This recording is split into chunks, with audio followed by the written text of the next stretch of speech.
Hi friend, এখন বাজে 5:10। সকলকে গুড মর্নিং। তো আমার সমস্ত এই যে বাসি কাজ কর্ম, ঘর টর পরিষ্কার সব কিন্তু এই যে একদম কমপ্লিট, বিছানা গোছানো সব কমপ্লিট হয়ে গেছে। আর দেখো স্নানটাও কমপ্লিট হয়ে গেছে। ভেবেছিলাম সবকিছু অন ক্যামেরায় করবো, কিন্তু অন ক্যামেরায় করতে গেলে হয়তো টাইমের মধ্যে আমি সবকিছু করতে পারতাম না। তো যাই হোক, আমার সমস্ত কাজ কমপ্লিট। আমি ঘুম থেকে উঠেছি কিন্তু সেই 4:10 নাগাদ। তো তাড়াহুড়ো করে সমস্ত কাজ, রান্নাঘর, ঠাকুরঘর ঝাড় দেওয়া, স্নান, মানে বাড়িতে এসে শুধু পুজোটা দিয়ে দেবো, তারপর রান্না করবো, ব্যাস কমপ্লিট হয়ে যাবে। তো সকলকে গুড মর্নিং। এখন আমি যাচ্ছি আর কি যোগা ক্লাসে। চলো, তারপর ওখান থেকে এসে তোমাদের সঙ্গে কথা হচ্ছে। তো বন্ধুরা দেখো, আমি কিন্তু যোগা ক্লাস থেকে বাড়ি ফিরে চলে এসেছি। আর এসে আগে ঝটপট করে রান্নাঘরে ঢুকে গেছি। আর আজকে কিন্তু যোগা ক্লাস থেকে আধ ঘন্টা আগে আমি ছুটি নিয়ে চলে এসেছি। তার কারণ আমাকে রান্নাবান্না তাড়াতাড়ি করে সব কাজকর্ম কমপ্লিট করে চলে যেতে হবে অন্বেষাকে নিয়ে স্কুলে। কারণ আজকের থেকে ওর কিন্তু পরীক্ষা শুরু। তো 9টার থেকে ওর পরীক্ষা শুরু হয়ে যাবে। আমাকে কিন্তু 8টার মধ্যে সমস্ত কিছু কমপ্লিট করতে হবে। আর তোমাদের তো সকালে বললামই, আমি কিন্তু ভোর 4টেতে ঘুম থেকে উঠেছি। তো ঘুম থেকে উঠে সমস্ত বাসি কাজ কর্ম পরিষ্কার করে তারপরে কিন্তু আমি যোগা ক্লাসে বেরিয়ে গেছিলাম। আর এখন এসে দেখো রান্নাঘরে রান্নাটাও চাপিয়ে দিয়েছি। কালকে রাত্রেবেলা বুদ্ধি করে চালটাকে ভিজিয়ে রেখেছিলাম। তো ভালো করে বাড়িতে এসে আগে ভাতের হাঁড়িটা, গ্যাসটাকে ভালো করে মুছে ভাতের হাঁড়িটা বসিয়ে আর ভাতে একটা আলু সিদ্ধ দিয়ে দিয়েছি। আর সেই সঙ্গে কিন্তু ওখানে ডিম আলুটাও সিদ্ধ দিয়ে দিয়েছি। আর যেহেতু আমার স্নান ধান সবকিছু কমপ্লিট হয়ে গেছিল, ভাত আর ডিম সেটা বসিয়ে তাড়াতাড়ি করে কিন্তু পুজোটা দিয়ে নিয়েছিলাম। আজকে সোমবার, ভোলে বাবার বার।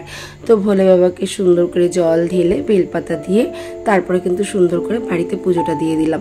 আর এরপরে কিন্তু তুলসী মাতাকেও জল দিয়ে পুজোটা দিয়ে দিলাম। আর ওইদিকে কিন্তু আমার ভাতটাও হয়ে গেছে আর ডিম সেদ্ধটাও কিন্তু প্রায় হয়ে গেছে। ডিম সেদ্ধটা অনেকক্ষণ আগে হয়ে গেছে। বাবুকে বলেছিলাম যে ডিম সেদ্ধটা যেন তাড়াতাড়ি করে গ্যাসটা নিভিয়ে দেয়। আর ভাতের গ্যাসটা একদমই কমানো আছে। তো ভাতটাও কিন্তু হয়ে গেছে। আর এদিকে দেখো, আমার স্নান তো আগেই করে গেছি, পুজোটাও সুন্দর করে কমপ্লিট করে নিয়েছি। আর এদিকে যে নাইটিগুলো, বাসি নাইটি, স্নানের নাইটি, অন্বেষার বাসি নাইটি, সমস্তটা কিন্তু এখন কেচে ধুয়ে মেলে দেব। আসলে আমরা কিন্তু প্রত্যেকের পরিস্থিতি অনুযায়ী কাজ করি। যখন যেমন আমরা কিন্তু সংসারে ঠিক নিজেকে ঠিক তেমন ভাবেই মানিয়ে নিই। আর তেমন ভাবেই কিন্তু সংসারের কাজগুলো করে থাকি। আমাদের মতো গৃহবধূদের কাছে কঠিন কাজ বলে কিন্তু কিছুই নেই। যখন যেমন আমরা কিন্তু ঠিক নিজেকে তেমন ভাবে মানিয়ে নিতে পারি। এই যেমন আজকে ভোর 4টে ঘুম থেকে উঠে গেছি, কারণ আমাকে 8টার মধ্যে আজকে সমস্ত কাজ কমপ্লিট করতে হবে। আর আমি কিন্তু সংসারের সমস্ত কাজ নিট অ্যান্ড ক্লিন ভাবে, পরিষ্কার ভাবে সমস্ত কাজ 8টার মধ্যে গুছিয়ে তারপরে কিন্তু স্কুলে বেরিয়েছিলাম। তার কারণ অগোছালো কাজ এমনিতেও আমার ভালো লাগে না। আর দেবে এক জায়গায় যদি আমরা কাজটা গুছিয়ে বাড়িঘর টর রান্নাঘর একটুখানি পরিষ্কার করে বেরোতে পারি, তাহলে সেই জায়গার থেকে আসার পর মানে অতটাও খারাপ লাগে না। আর যদি সমস্ত কাজকর্ম ফেলে থুয়ে চলে যাই যে বাড়িতে এসে করব, তখন দেবে কিছুই করতে ইচ্ছা করে না। এমনিতেই অনেক ভোরবেলা ঘুম থেকে ওঠা, তারপরে যদি রান্না বান্না সব কিছু অগোছালো করে বা ফেলে থুয়ে চলে যাই, ঘর রান্নাঘর সব কিছুই, তখন দেখবে ওই বাড়িতে এসে অগোছালো কাজ দেখলে আরও বেশি মাথা গরম হয়ে যায়। আর তখন তো কোনো কাজ করতেও ইচ্ছা করে না। আর মানে বাড়িঘর দেখলেও নিজের আর কি খারাপ লাগে। আর যদি একটু কষ্ট করে সমস্তটা গুছিয়ে ধোয়া যায়, তাহলে দেখবে এক জায়গার থেকে এসে একটু বিশ্রামও নেওয়া যায়, শুয়ে বসে একটু রেস্টও করা যায়। আর মনটাও বেশ ভালো লাগে। এক জায়গায় গিয়ে কিন্তু মনটাও এত অশান্ত বা পাগল লাগে না যে বাড়িতে গিয়ে আমার এই কাজটা আছে, ওই কাজটা আছে, এটা করতে হবে, ওটা করতে হবে। এই ব্যাপারটা কিন্তু আমাদের মধ্যে তখন আর থাকে না। আজকে একটু করেছিলাম মুসুরের ডাল, আর সেই সঙ্গে কিন্তু আমি একটু চিয়া সিড নিয়ে নিয়েছিলাম। আর তোমার দাদাভাই কিন্তু 1 কাপ চা করে দিয়েছিলাম। দিয়ে ডিমের ঝোলটাকে বসিয়ে এখন দেখো অন্বেষাকে এসে ভাতটা খাইয়ে দিলাম। যে ভাতটা নামিয়েছিলাম, আলু সিদ্ধ দিয়েছিলাম, সেটাকে ঘি দিয়ে ওকে ভাতটা খাইয়ে দিলাম। আর এদিকে দেখো আমার ডিমের ঝোলটা হয়ে গেছে। সেই সঙ্গে এই ডিমের ঝোলটাকেও কিন্তু নামিয়ে নিয়েছি। নামিয়ে নিয়ে এখন শুধু বাকি আছে লাল শাক। আর কালকে দেখেছিলে তোমরা লাল শাক রান্না করেছিলাম, আর তোমাদেরকে বলেও ছিলাম যে অর্ধেক লাল শাক রেখে দিয়েছি ফ্রিজে কালকের জন্য। তো আজকেই সেটা বার করে এখন দেখো রসুন শুকনো লঙ্কা ফোড়ন দিয়ে কিন্তু সেই লাল শাকটাকে এখন ভাজবো। তো লাল শাকটাকে ভালো করে তো আগেই কুচিয়ে রেখেছিলাম, সেটাকে ধুয়ে জল ছড়িয়ে নিয়েছিলাম। আর এখন দেখো লাল শাকটাকে বসিয়ে দিয়েছি। আর সারাদিনের মতো কিন্তু আমার রান্নাবান্না কমপ্লিট। আজকে করেছিলাম ওই ডাল, ডিমের ঝোল আর এই যে লাল শাক। আসলে দেখবে রান্নাবান্না সমস্ত কাজকর্ম করে এক জায়গায় গেলে কি হয় বলো তো, এসে কিন্তু আমাদের প্রত্যেকেরই খিদে পেয়ে যায়। তো খিদে পাওয়ার পরে আবার রান্না করব, আবার খাবো, সেই জিনিসটা কিন্তু ভালো লাগে না। তখন মনে হয় জল খেয়ে বা না খেয়ে শুয়ে থাকি, বিশ্রাম করি, কিন্তু রান্না করতে ইচ্ছা করে না। সেটা একার সংসার হলে সম্ভব হয়। যদি 4-5 জনের সংসার হয় তাহলে কিন্তু যত কষ্টই হোক আমাদের কিন্তু রান্নাটা করতেই হবে। আর সেক্ষেত্রে যদি রান্নাটা একটু কষ্ট করে কমপ্লিট করে যাই, তারা কিন্তু আর যদি আমরা ভাত নাও বেড়ে দিই, তারা কিন্তু নিজেরা অন্তত খাবারটা নিয়ে খেতে অন্তত পারবে, না খেয়ে অন্তত কেউ থাকবে না। আর সেই ভাবটাও থাকবে না বা সেই চিন্তাটাও থাকবে না যে বাড়ি এসে ক্লান্ত শরীর নিয়ে আবার রান্না বান্না করি। তো এক্ষেত্রে এই কাজটুকু এইভাবে যদি আমি একটু গুছিয়ে থুয়ে যেতে পারি, তাহলে নিশ্চিন্ত নিরালায় কিন্তু এক জায়গায় বসে সময়টা কাটাতেও অতটা খারাপ লাগে না। যেহেতু শাকটা হতে একটু সময় লাগে, শাকটা বসিয়ে দিয়ে কিন্তু গ্যাস টেবিলের টপ কাউন্টার সমস্তটা পরিষ্কার করে নিয়েছি। আর গ্যাসটাকে কিন্তু একদমই কমিয়ে দিয়েছি। গ্যাসটা কিন্তু শাকটা কিন্তু একা একাই সুন্দরভাবে হয়ে থাকবে, ওই মাঝে মাঝে একটু গিয়ে নাড়াচাড়াটা দিয়ে এসছি, ওই আর কি। তারপরে এদিকে দেখো মেয়েকেও রেডি করে দিলাম। মেয়ের তো খাওয়া হয়েই গেছে, এখন চুলটাকে সুন্দর করে বেনুনে করে বেঁধে দিচ্ছি। বেঁধে দিলেই কিন্তু ও রেডি হয়ে যাবে।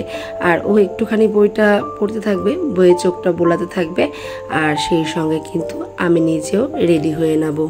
ভিডিওর এই পর্যায়ে এসে আমার পরিচয় পর্বটা শেষ করব। তার কারণ বলো তো কি, আমার পরিচয় পর্ব আজকে কিন্তু ভিডিও শুরুতে দেওয়াই হয়নি। তো হ্যালো এভরিওয়ান, সকলকে গুড মর্নিং। কেমন আছো সকলে? আশা করছি অনেক ভালো আছো, অনেক সুস্থ আছো। আমিও বেশ ভালো আছি। আর আজ সোমবার, আমি দীপিকা রানাঘাট থেকে আমার নতুন আরও একটি ব্লগে তোমাদের অনেক ওয়েলকাম, অনেক অনেক ভালোবাসা রইল। আশা করব প্রত্যেক দিনের মতো আজকের ভিডিওটিও তোমাদের ভালো লাগবে। আর সেই সঙ্গে বলে দিই, যদি ভিডিওটি তোমাদের ভালো লেগে থাকে তাহলে প্লিজ একটা লাইক দিয়ে ভিডিওটি কন্টিনিউ করো। ভিডিওটি কেমন লাগলো অবশ্যই একটা কমেন্টের মাধ্যমে কিন্তু জানিয়ে দিও।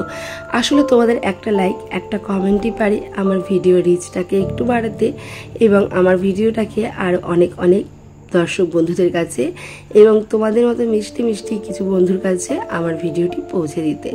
যাই হোক, মেয়ে রেডি, আমিও রেডি। আর এদিকে দেখো শাকটাও কিন্তু হয়ে গেছে, শুধু বাকি থাকলো কড়াইটা মাজা। কড়াইটার মধ্যে শাকটা রেখে ঢাকা দিয়ে কিন্তু বেরিয়ে গেলাম। আর আমি তেমন কিছুই খাইনি, ওই চিয়া সিডটা খেয়েছি। আর মেয়েকে যখন ভাত খাওয়াচ্ছিলাম তখন কিন্তু 2-1 গাল আমি ভাত খেয়ে নিয়েছিলাম ওর সঙ্গেই। তো এখন দেখো, এই যে আমাদের যে পাশের বাড়ি গাদা দাদা, তো তার তোটোকেই বলে রেখেছিলাম, উনি চলেও এসেছেন ঠিক টাইম মতো। এখন বাজে ঠিক 8:30। আর আমার সংসারের সমস্ত কাজ কমপ্লিট। তো সমস্তটা গুছিয়ে পরিপাটি করে এই যে বেরিয়ে পড়লাম মেয়েকে নিয়ে পরীক্ষা দেওয়ার উদ্দেশ্যে। আসলে আজকে প্রথম পরীক্ষা। আমি অন্বেষাকে বলেছিলাম যে তুমি তোমার বাবার সাথে চলে যাও, কিন্তু ও কিছুতেই রাজি হলো না। বললো মা আজকে প্রথম পরীক্ষা, আজকে আমার ভীষণ নার্ভাস ফিল হচ্ছে, একটু টেনশন হচ্ছে, যেহেতু এক স্কুল থেকে অন্য স্কুল সবটাই অচেনা, ওখানকার রুলস কেমন, ম্যাডামরা কেমন, এটা তো কিছুই জানে না। তো এই কারণে বললো মা আজকে প্রথম দিন, চলো তুমি চলো আমার সঙ্গে, কালকের থেকে হয়তো আমি বাবার সাথে যাব, কিন্তু আজকের দিনটা তুমি চলো। সত্যি বলতে মোটরসাইকেলে করে যদি ও যেত ওর বাবার সঙ্গে, তাহলে কিন্তু এতগুলো টাকা খরচ হতো না। আজকে শুধুমাত্র ওকে নিয়ে পরীক্ষা দিতে যাতায়াত করতেই 150 টাকা টোটো ভাড়া লেগে গেছে। তো কালকের থেকে ইচ্ছে আছে আমি আর আসবো না, ওর বাবাকে দিয়ে স্কুটি করে পাঠিয়ে দেবো। কারণ স্কুটি করে গেলে ধরো আমাদের 50 টাকা যদি তেল ভরা হয়, এতেই কিন্তু আমাদের একদম স্কুলে আপ ডাউন হয়ে যাবে। আসলে মধ্যবিত্ত পরিবার, আমাদের একটুখানি বুদ্ধি করে তো চলতেই হবে। তার কারণ একার ইনকামের ওপরেই কিন্তু আমাদের পুরো সংসার, ছেলে মেয়ের পড়াশোনা সমস্তটাই চালাতে হয়। সেক্ষেত্রে একটু বুদ্ধি না করে চললে তো নিজেদের চলাটাই অসম্ভব হয়ে যাবে, তাই না বলো? আজকে টোটো ভাড়াটা যদি আমার 150 টাকা না দিতে হতো, এই 150 টাকা দিয়ে সংসার কিন্তু হামেশে আমাদের খাওয়া দাওয়াটা চলে যেত। তবে ওই যে কিছু কিছু সময় কিন্তু এতটা হিসাব করলেও চলে না, কিছু কিছু সময় কিন্তু হিসাবের বাইরেও আমাদের পা রাখতে হয়। তার কারণ কিছু কিছু দরকারি এমনই জিনিস আছে যেগুলো কিন্তু আমাদের হিসাব করলে একদমই চলে না। পরীক্ষা ছিল মাত্র 1 ঘন্টার, তো বসে থেকে পরীক্ষা দিয়ে এখন দেখো ছুটি হয়ে গেছে। এখন কিন্তু আমরা এখন বাড়ি চলে যাব, বেরিয়ে গেছি পরীক্ষা দিয়ে। তবে পরীক্ষা নাকি দুর্দান্ত খুব ভালো হয়েছে, শুনেও মনটা বেশ শান্তি লাগলো। মেয়েরও মন খুশি, আমারও কিন্তু মন খুশি। আর এদিকে কিন্তু গেদা দাদাকে ফোন করতে আমি একদম ভুলে গেছিলাম। তো হঠাৎ করে দেখি গেদা দাদা নিজেই ফোন করে বলছে, কোথায় তোরা? আমি কিন্তু এখানে চলে এসেছি। আসলে আমি একদমই ভুলে গেছি। ওখানে গিয়ে সবার সঙ্গে দেখা হয়ে গেছিল, সবার সঙ্গে গল্প করতে করতে ভুলেই গেছি যে গেদা দাদাকে ফোন করতে হবে যে পরীক্ষা শেষ, চলে আসো। তবে যাই হোক, আমি ওই টোটোতে ওঠার সময় দাদার সঙ্গে গল্প করেছিলাম যে 11টার মধ্যে দাদা যেন পৌঁছে যায়, আর আমাদের কিন্তু 11টা 15 মধ্যে ছুটি। তো যাই হোক, আমাকে ফোন করতেই হয়নি, দাদা কিন্তু পৌঁছে গেছিল। তো বাড়িতে এসে খুব ক্লান্তি অনুভব করছিলাম, তার কারণ ওই ভোর 4টে থেকে ওঠা, ঘুম কিন্তু তেমনভাবে হয়নি। তাই বাড়িতে এসে প্রচুর পরিমাণে ক্লান্ত হয়ে গেছিলাম। বাড়িতে এসে অন্বেষাকেও ভাত দিয়েছিলাম, আর আমিও কিন্তু ভাতটা খেয়ে ওই যে শুয়েছি বিছানায়, আর কিন্তু কিছুই টের পাইনি, এতটাই ক্লান্ত হয়ে গেছিলাম। তো এখন বিকাল বিকাল হয়ে গেছে, শোয়ার থেকে উঠেছি, উঠে তোমাদের দাদাভাইকেও খেতে দিয়েছি দুপুরে খাবারটা, নিজেও হালকা পাতলা আবার একটুখানি খেয়ে নিয়েছিলাম। খেয়ে দিয়ে দেখো এখন ঘর দুয়ারটা গুছিয়ে পরিষ্কার করে নেব। যেহেতু ওই ভোরবেলা কিন্তু ঘর ঝাড়টা হয়েছে, তারপরে কিন্তু আর ঘর দুয়ার ঝাড় দেওয়া হয়নি, পরিষ্কার করা হয়নি। তো ঘর দুয়ার কিন্তু প্রচুর পরিমাণে বালি বালি কিচকিচ করছে। তো সুন্দর করে বিছানাটাকে আবারও ঝেড়ে নিলাম, ঝেড়ে কিন্তু এখন পরিষ্কারভাবে ভালো করে ঘরটা আর কি ঝাড়ি দিয়ে নেব। এমনিতেও বিকালের এই কাজগুলো কিন্তু আমাদের করতেই হয়। আর তবে যেহেতু আজকে অনেক সকালবেলা করা হয়েছে এই কাজগুলো, তো ঘরটা আজকে একটু বেশি নোংরা হয়ে আছে।